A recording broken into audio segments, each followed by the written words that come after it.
제가 존경하는 어떤 선생님이 어느 유명한 레스토랑에 갔는데 한쪽에 아주 멋진 시가 적혀 있어서 소개를 해주신 적이 있습니다. 구름은 바람 없이 움직일 수 없고 사람은 사랑 없이는 움직일 수 없다. 이 멋진 시구 아래 지은이 적혀 있습니다. 병천순대. 네.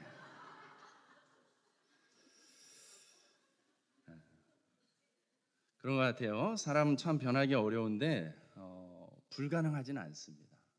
어려운 건 사실이지만 불가능하지는 않습니다. 어렵지만 사랑으로 변할 수 있는 것 같습니다. 그러니 사랑의 힘은 참 대단한 것이 분명합니다. 저와 여러분들이 사람을 변화시키는 사랑의 능력을 나타내기를 주님의 이름으로 축복합니다. 네. 우리가 올해 성경 읽기를 실천하고 있는데 어느덧 창세기를 다 읽어가고 있습니다. 창세기에는 특히 많은 인물들이 등장을 하고 있죠. 아담과 하와, 가인과 아벨, 에녹과 노아, 또 아브라함, 이삭, 야곱, 요셉, 수많은 인물들이 있습니다. 이렇게 많은 성경의 인물 중에도 누구 못지않게 파란만장한 인생을 살았다고 고백하는 인물이 바로 야곱이라는 인물이에요. 여러분, 야곱이 애굽의 바로왕 앞에 서서 자기 인생을 이렇게 고백할 때가 있습니다. 창세기 47장 9절 말씀에 보면은 야곱이 이렇게 고백을 합니다. 야곱이 바로에게 아뢰되 내 나그네 길의 세월이 130년이니이다.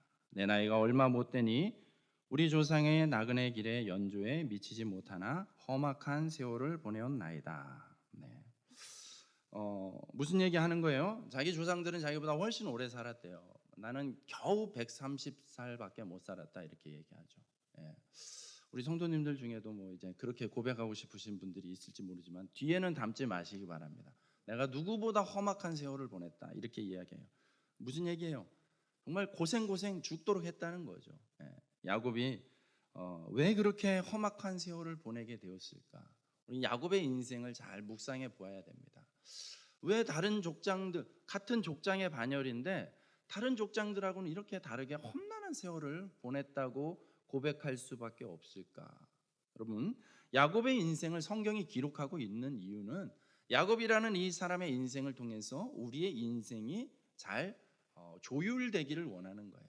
그래서 좀 더 그 고생 덜 하는 길을, 그 지혜를 가르쳐 주기 위해서 야곱이라는 한 사람의 인생을 또 들어서 사용하고 있는 것이죠. 여러분, 야곱의 인생을 묵상해 보면은 그 이유가 보입니다. 어느 정도의 이유가 보여요. 무엇이냐면 변하지 않으려는 인간 야곱의 모습이 있어요. 참 그 기질 변하지 않습니다. 끈질기 없어진 것 같으면 다시 살아나고 좀 달라진 것 같으면 다시 옛 습성이 나타나는 게 그 야곱이라는 인생이 그 인생 캐릭터로 보여주고 있는 모습인 것이죠. 그런데 참 하나님도 끈질기다는 거예요. 하나님도 징하신 분이세요. 반드시 내가 저 인생 변화시키리라 라는 하나님의 끈질긴 사랑, 그 하나님의 끈질긴 사랑과 변하지 않으려고 버티는 그 야곱, 그 모습과의 관계 속에서 일어나는 것이 이 야곱의 인생인 것이죠. 여러분, 이것을 보여주는 상징적인 사건이 있죠. 야곱하면 우리가 빼놓을 수 없는 몇 가지 주요한 사건 중에 하나가 바로 야복강에서 야곱이 밤새 씨름했다라는 거예요. 밤새도록 씨름하는 거죠. 어느 한쪽 누가 이기나 보자라고 밤새도록 씨름하고 버티는 거예요.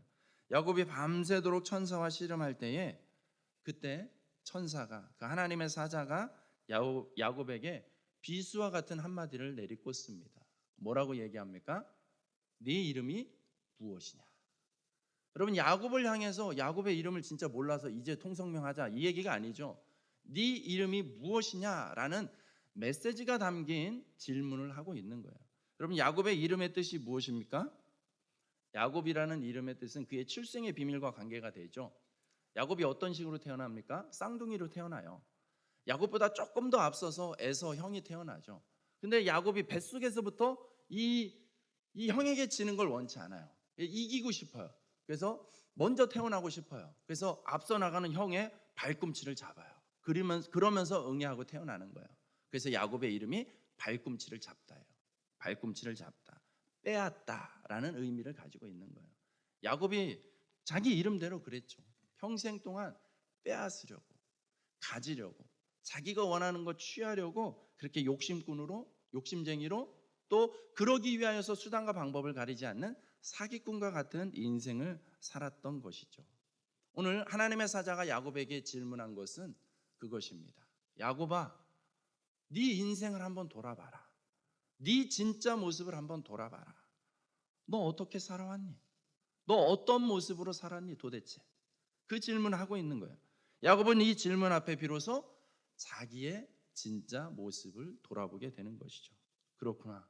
내가 사기꾼으로 살아놓고, 여태까지 사기꾼으로 살아놓고 이제서 내 눈앞에 펼쳐져 있는 어떤 내 입장에서 억울해 보이는 것들, 그것을 그냥 나는 억울하다고만 생각했구나.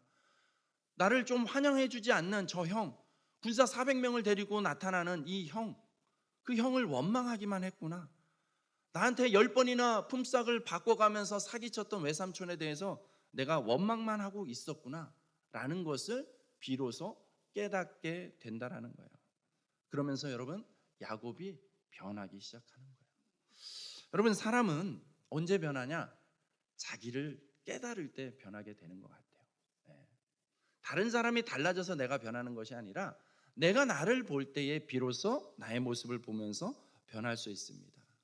그러므로 여러분, 나의 진짜 모습이 어떤지 한번 들여다보는 기회를 가질 수 있기를 주님의 이름으로 축복합니다.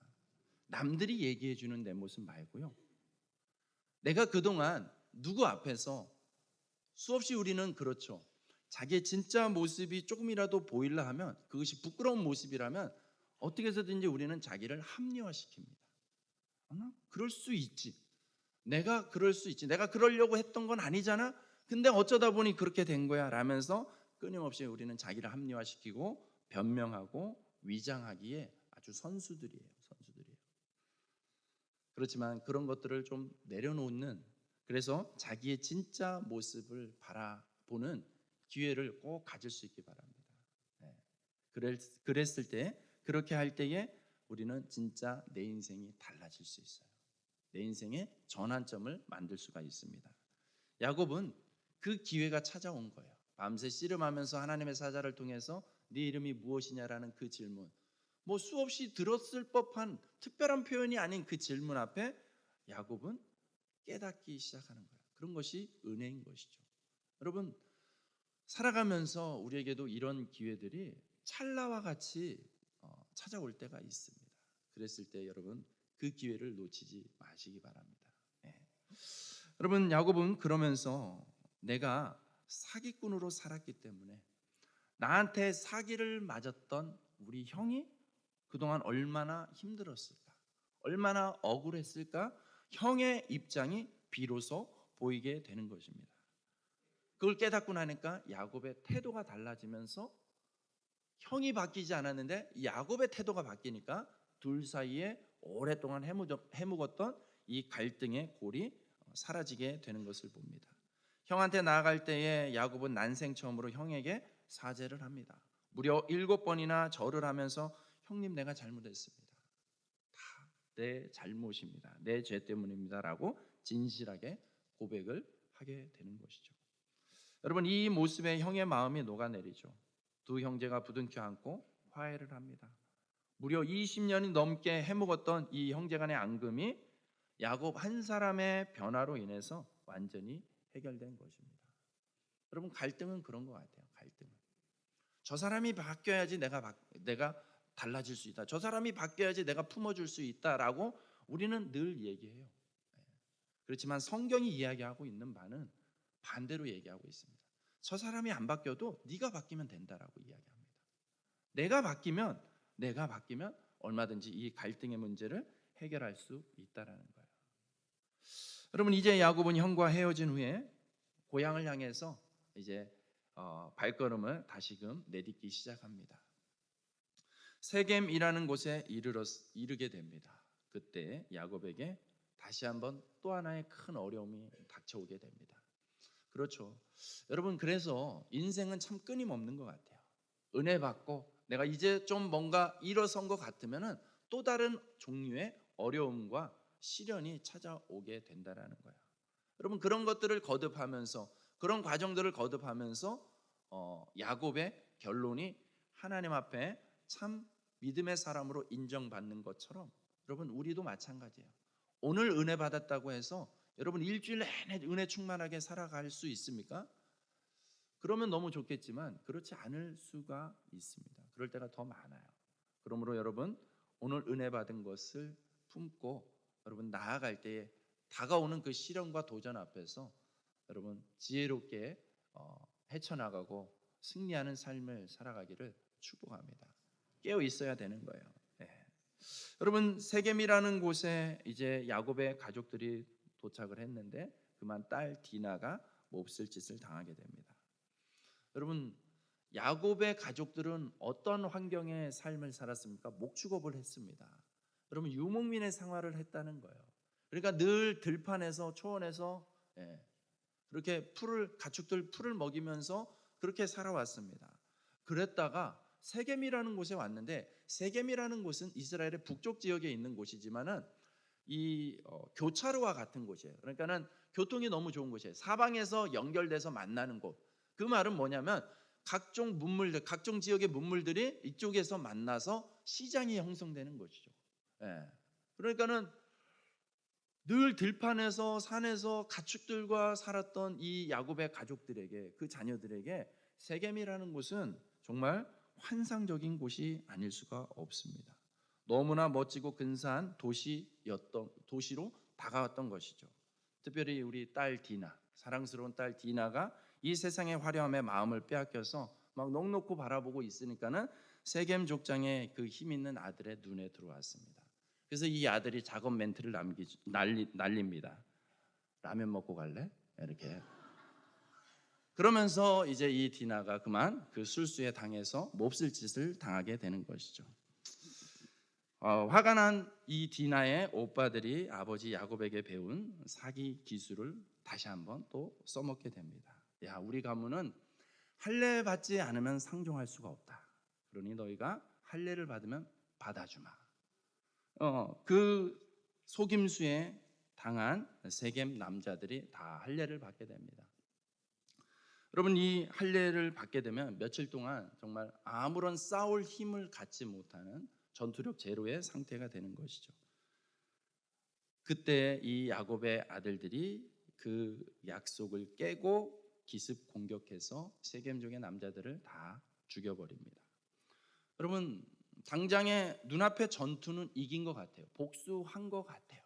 그렇지만 복수는 또 다른 복수를 불러일으킵니다. 그러므로 여러분 복수의 원망의 싸움이 끝나려면 누군가는 마침표를 찍어야 돼요. 누군가는 손해보는 거에서 마침표를 찍어야 되는 거예요. 그런데 야곱의 아들들은 그럴 마음이 없었습니다. 그래서 복수의 칼날을 갈고 피비린내 나는 그 복수의 현장을 만든 것이죠. 그런데 여러분 여기서 끝나지 않습니다. 얼마나 큰일이냐면 당시 사람들은 이 언약에 대해서 목숨보다 중요하게 여기는 그 문화를 전통을 가지고 있었습니다. 만약에 둘 사이에 언약을 맺었어요. 근데 한 사람이 어기게 됩니다.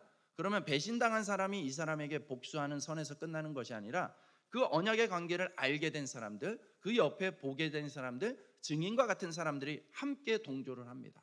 함께 동조를 해서 이 언약을 어긴 사람을 가서 몰살을 시키는 것이 이 당시에 그 지역의 흔한 보통의 문화였던 것이죠. 그러므로 이 언약에 대해서 엄격했던 그곳에서 여러분 야곱의 아들들이 사기 기술을 쓰면서 이 언약을 깨뜨리게 된 거죠. 그러니까 그 세겜이라는 도시의 주 종족인 세겜족은 비록 그 남자들은 멸절됐을지 모르지만 그 주변에 또 다른 주변 민족, 동맹과 같은 그런 민족들이 가만 있을 수가 없습니다. 언제든지 쳐들어와서 그 복수를 또 다시 일으킬 수가 있는 것이죠. 그 상황이 얼마나 위급했는지 야곱은 창세기 34장 30절에서 이렇게 이야기하죠. 같이 한번 읽습니다. 시작.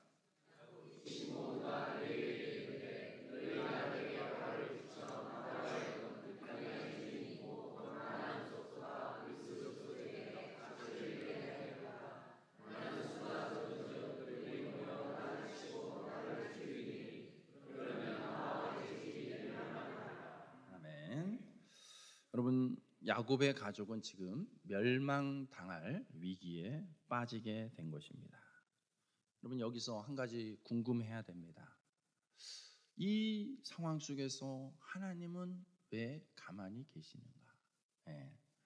여러분, 그동안 야곱의 인생마다 위기 때마다 나타나셔서 야곱을 구원하시고 인도하셨던 하나님이신데 왜 여기서는 유독 가만히 계시는 것처럼 보일까?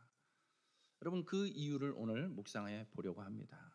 그 이유는 야곱이 세겜에 오기까지의 과정을 살펴보면은 우리가 조금 하나님의 진짜 의도가 무엇인지를 알 수가 있습니다. 여러분, 야곱이 오래전에 형 에서에게 사기를 치고 야반도주 도망을 합니다. 그러다 베델이라는 곳에서 돌베개를 베고 잘 때가 있습니다. 그때 하나님께서 꿈으로 실제로 나타나셔서 야곱에게 하나의 언약을 맺어 주십니다. 그때 하셨던 말씀이 야곱아, 네가 누워 있는 이 땅을 내가 너에게 주겠다. 네가 어디로 가든지 너를 지키며 반드시 이 땅으로 다시 돌아올 수 있도록 해 주겠다라는 하나님의 놀라운 언약이 맺어진 곳이, 그곳이 바로 베델입니다. 이게 베델에서 하나님이 야곱에게 주신 언약이라는 것이죠. 이 언약을 받은 야곱은 감동을 받고 자기도 하나님께 언약을 드립니다. 그 야곱이 하나님이 시켜서 야, 내가 이렇게 얘기했으면 너도 뭐라도 해야지, 이렇게 한 게 아니라 감동해서 은혜 받아서. 여러분, 은혜 받으면 그런 반응이 나오는 게 지극히 당연한 것이죠. 그래서 했던 이 야곱의 고백, 창세기 28장 20절에서 22절 말씀에 보면은 야곱이 서원하여 이르되 하나님이 나를 지키시고 먹을 떡과 입을 옷을 주시어 내가 평안히 아버지 집으로 돌아가게 하시오면 여호와께서 나의 하나님이 되실 것이요 내가 기둥으로 세운 이 돌이 하나님의 집이 될 것이요 하나님께서 내게 주신 모든 것에서 10분의 1을 내가 반드시 하나님께 드리겠나이다. 아멘. 여러분, 이 은혜 충만할 때에 이 고백하는 것을 여러분 조심하셔야 돼요. 네. 다 주겠다는 거 아닙니까 지금? 네. 근데 이 고백을 좀 이렇게 어떤 문법의 차이, 해석의 차이예요. 이게 이렇게 해주면 하겠다 하나님하고 지금 딜을 하고 있는 것이 아니라 그렇게 하실 줄로 믿습니다라는 고백 속에서 정말 감사하고 감격하면서 이런 고백을 드리는 거예요. 여러분, 이게 베델의 언약이라고 흔히 이야기하는 이 사건입니다. 간단히 말하면 야곱아, 내가 너를 무사히 베델로 돌아올 수 있도록 지켜줄게. 이게 하나님의 언약의 내용이었어요. 야곱은 거기에 감동해서 이렇게 약속하는 거예요. 하나님이 나를 이 베델로 돌아오게 해주시면 내가 이 베델에서 제단을 쌓고 하나님만을 예배하겠습니다. 하나님만을 예배하겠습니다. 여러분, 다시 말하지만 당시 언약의 개념은 목숨보다 중요하게 여기는 것들이었습니다. 그 소중한 언약을 하나님과 야곱이 베델에서 수년 전에 맺었던 거예요. 여러분, 이 언약이 어떻게 지켜질까요? 야곱의 인생을 한번 찬찬히 살펴보면 먼저 하나님이 언약 먼저 해주셨죠. 하나님은 야곱의 인생 가운데 어떻게 하셨습니까? 그 언약을 신실하게 지키십니다. 정말 하나도 빠짐없이 그대로 지켜주십니다. 야곱이 무사히 이 도망의 길을 무사히 가서 외삼촌 라반의 집으로 도착할 수 있도록 하나님 그 걸음을 인도하셨죠. 도와주셨어요. 라반이 10년 동안 월급을 주지 않고 사기칠 때도, 야곱을 죽이려 할 때도 늘 야곱의 이 위기의 순간에 하나님이 나타나 도와주십니다. 형 에서가 400명의 군사를 이끌고 올 때도 하나님이 다 작업하시죠. 그래서 화해되게끔 하시고 에서의 마음을 녹여주시죠. 야곱이 베델로 돌아올 수 있도록 하나님께서는 정말 세심하게 배려하고 인도하시고 축복하셨습니다. 그 길을 열어주셨어요. 왜 그렇게 하셨어요? 하나님이 약속하셨으니까. 하나님은 약속 앞에 신실하신, 반드시 지키시는 분이시니까 그렇게 하셨어요. 자, 이제 야곱의 차례입니다. 야곱은 그 언약, 베델의 언약 앞에서 야곱은 어떤 식으로 살았습니까? 야곱은 베델로 와서 하나님께 제단을 쌓고 예배하기만 하면 되는 거예요. 그런데 창세기 33장 17절 말씀 한번 볼까요? 야곱이 어떤 식으로 하고 있는지. 자, 같이 한번 읽습니다. 시작.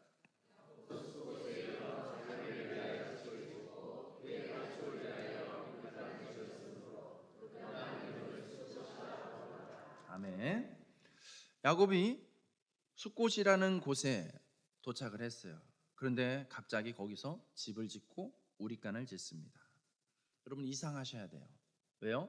야곱의 원래 본업이 뭡니까? 유목민이에요. 유목민. 유목민은 한 곳에 머무는 사람이 아니에요.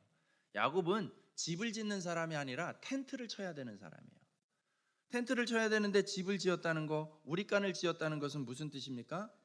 여기 좀 더 오래 있고 싶다. 여기 좀 오래 머물고 싶다라는 거예요. 여러분 이스라엘의 기후, 환경이 우리랑 많이 다르다고 했습니다. 이스라엘은 그렇게 비가 많이 오는 곳이 아니죠. 그렇기 때문에 전반적으로 물이 너무 귀한 곳이에요. 물이 너무 귀한 곳이에요.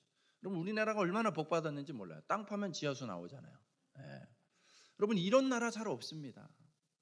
대부분의 나라들이 땅 파서 물을 얻으면 그게 다 석회수예요. 허해가지고 그거 오랫동안 먹으면 다 신장 고장 나고 난리 나는 거예요. 그래서 그 사람들이 맥주를 개발하고 포도주를 개발하는 거예요. 물을 먹을 수 없으니까. 우리는 그럴 필요가 없는데도 불구하고 왜 그렇죠? 예. 어쨌든 간에 어쨌든 여러분 이스라엘은 물이 너무 귀한 곳이에요. 물이. 그런데 이스라엘에 물이 마르지 않는 곳이 있습니다. 어딜까요? 요단강이에요. 요단강은 물이 마르지 않습니다. 그런데 이 숫곳이라는 곳이 바로 요단강 옆에 있는 곳이에요. 요단강 가에 있는 곳이에요. 그러니까 숫곳은 늘 물이 풍부해요. 물이 있으니까 당연히 뭐가 있겠어요? 풀들이 많은 곳이에요. 여러분 야곱의 직업이 뭐라고요? 목축업이에요. 목축업을 하기에 이 풀 있고 물 있으면 다 끝난 거 아닙니까? 숫곳이 최고였다는 거예요. 야곱의 눈에 그렇게 보였던 거예요. 야, 여기 이렇게 좋은 곳이 있구나. 내가 고생했는데 드디어 떼돈을 벌 기회가 찾아왔구나. 여기서 가축을 좀 불려야겠다. 베델의 약속 언제든 내가 지키면 되는 거지. 지금 당장 한다고 한 건 아니잖아. 야곱의 머릿속에서 또 빠르게 계산기가 돌아가고 있는 것이죠. 여기서 일단 큰 돈 벌어가지고 거기서 11조 더 많이 하면 되지? 그러면 하나님도 좋아하실 거야. 이런 계산들이 있었던 것이죠. 여러분 큰 돈 벌어서 11조 더 많이 하겠다는데 뭐가 문제겠습니까? 라는 것이 야곱의 생각이었던 거예요. 그런데 야곱의 진짜 속마음은 어땠을까요? 다시 한번 그 17절 말씀 한 번 더 읽어보도록 하겠습니다. 시작.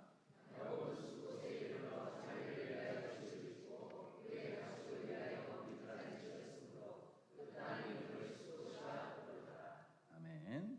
여러분 발견하셨어요? 보이시나요? 야곱이 어떤 마음이었는지 보이시나요? 자기를 위하여, 야곱은 자기를 위해서예요. 하나님을 위해서 집을 짓고 하나님을 위해서 그곳에 머물렀던 것이 전혀 아니라는 것이죠. 자기를 위해서 집을 짓고 우리간을 지었던 거예요.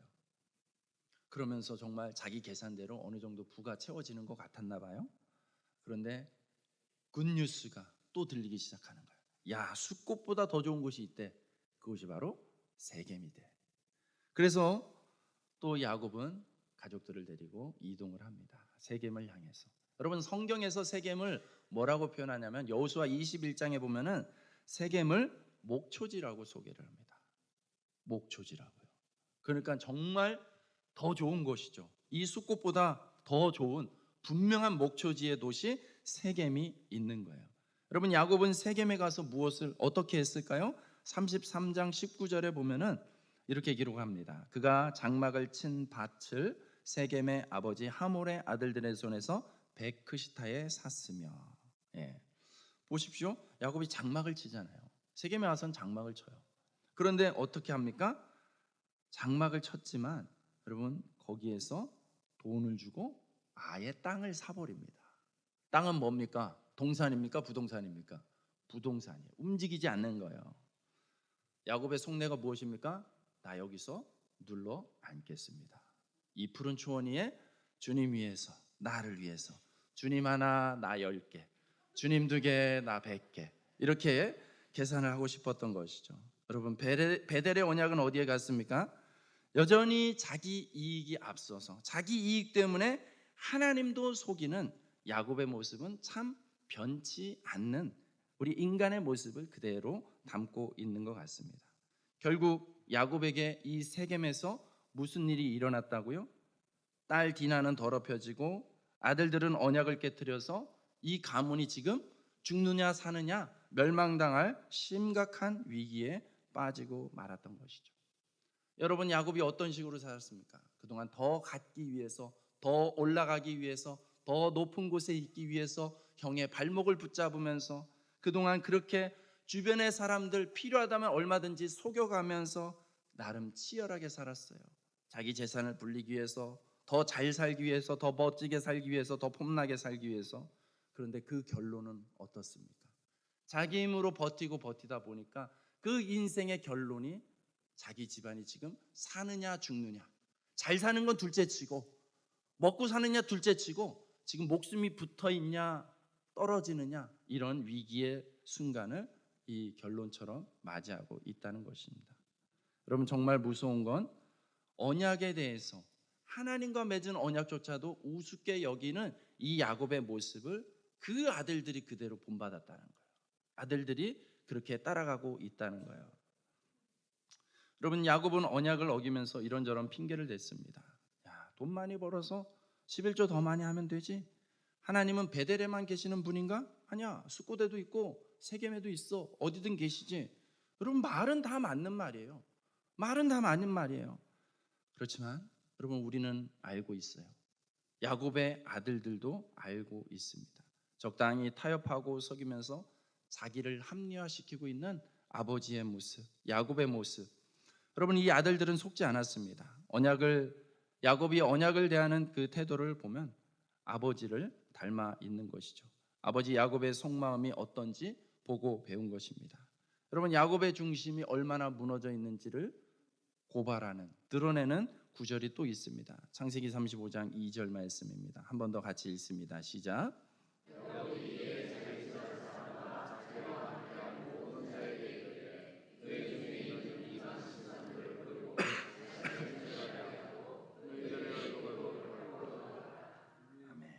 여러분, 야곱의 집안에 지금 무엇이 있습니까?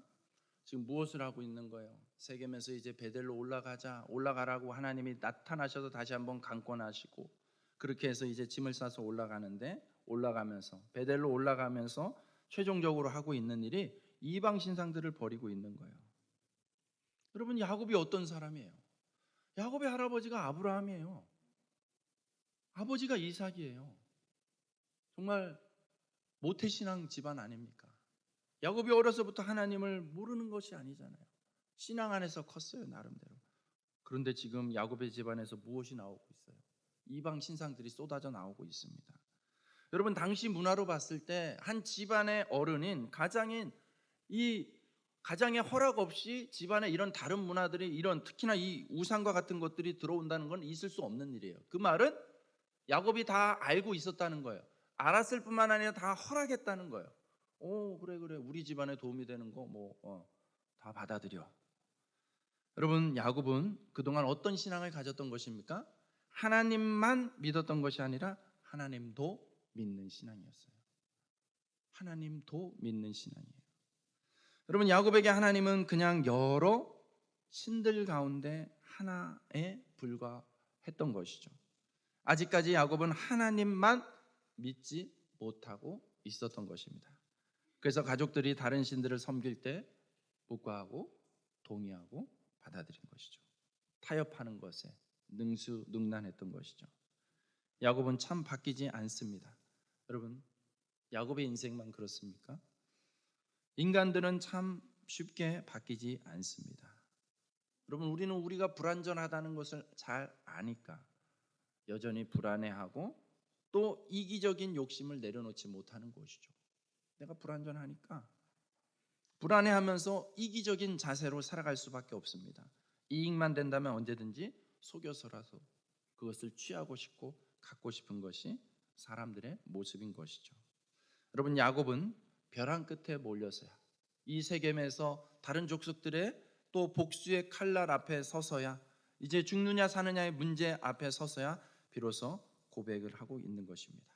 우리가 일어나 베델로 올라가자.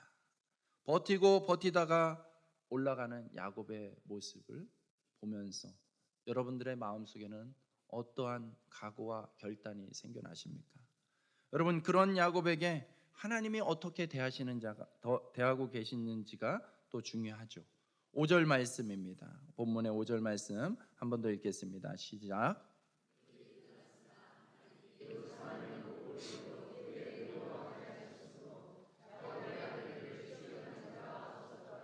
아멘. 예.